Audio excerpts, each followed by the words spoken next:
Ijtimoiy tarmoqlarda katta shov-shuvga sabab bo'lgan Gentra avtomobili bilan bog'liq voqea yuzasidan o'rganish ishlari olib borildi.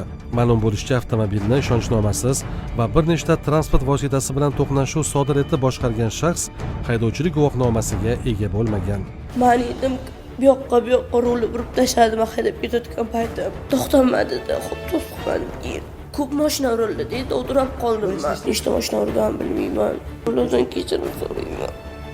Boshqani qilmayman. O'zini Gentra egasiman deb tanishtirgan fuqaro avtomobil otasining nomida ekanligini ma'lum qildi. Transport vositasi menga tegishli adam nomilarida. Haydasam bo'ladimi dedi. Haydayman dedim. Shu bilan ashtaqa DTP bo'lib qoldi. Qochdik. Yo'lda Damas urib oldi. Undan keyin Sobrahim postdan o'tgandan keyin to'xtab qoldik. Svetoforda probkada qolib ketdik.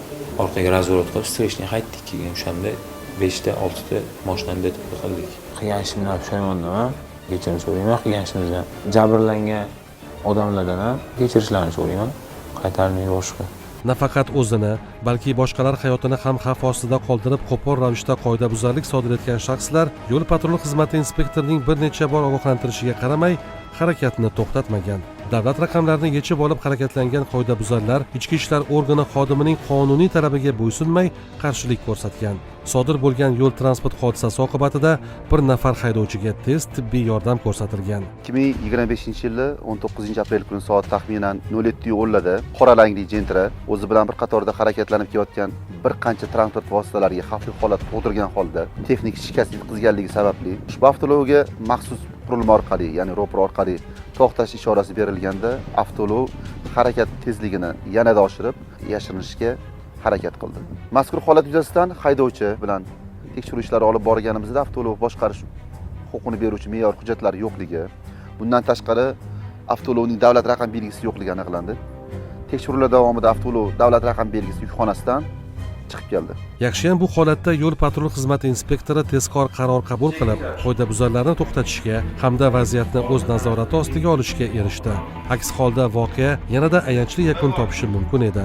Sababi avtomobilni noqonuniy tarzda boshqargan ayol sarxush holatda bo'lgan. Ichganman men, to'g'ri ichganman mengacha. Tan olaman uni. Boshqani qilmayman, spirtni. Boshqani qilmayman. Kecha uyga yig'ildik, mehmondorchilikka 5-6 ta qiz, bayram qildik, o'tirdik, ozgina spirtni burilib, ozgina ichgandi. Ertalab o'sha anaqada rolni olishdi. Gashish moddasi edi. Telegramdan Yakkasaroy rayonidan oldim. O'shani iste'mol qildim. Kechki paytlarda. Voqeaning kelib chiqishiga sabab aslida mastlik va giyohvandlik ekanligi ma'lum bo'ldi. Ammo sodir etilgan har qanday qoidabuzarlik uchun jazo muqarrar. Mazkur holat bo'yicha Toshkent shahar Chilonzor tumani Ichki ishlar organlari faoliyatini muvofiqlashtirish boshqarmasi tomonidan Jinoyat kodeksining 277-moddasi 3-qismi G bandi bilan jinoyatchi qo'zg'atilib, dastlabki tergov harakatlariga kirishilgan. Dastlabki tergov harakatlari davomida gumon qilinuvchi shaxslar protsessual tartibda ushlangan. Hozirda jabrlanuvchilarga yetkazilgan moddiy zararni aniqlash bo'yicha tegishli ekspertizalar tayinlangan. Dastlabki tergov harakatlari davom etyapti. Shuningdek, tasvirlarda ko'rinib turibdiki, ba'zi haydovchi va hodisa ishtirokchilari qoidabuzarlarga nisbatan kuch ishlatib, o'z boshimchalik bilan jazolamoqchi bo'lganlar. Videodagi holat yuzasidan voqeaning boshqa ishtirokchilariga nisbatan ham huquqiy baho berilishi ta'minlanadi.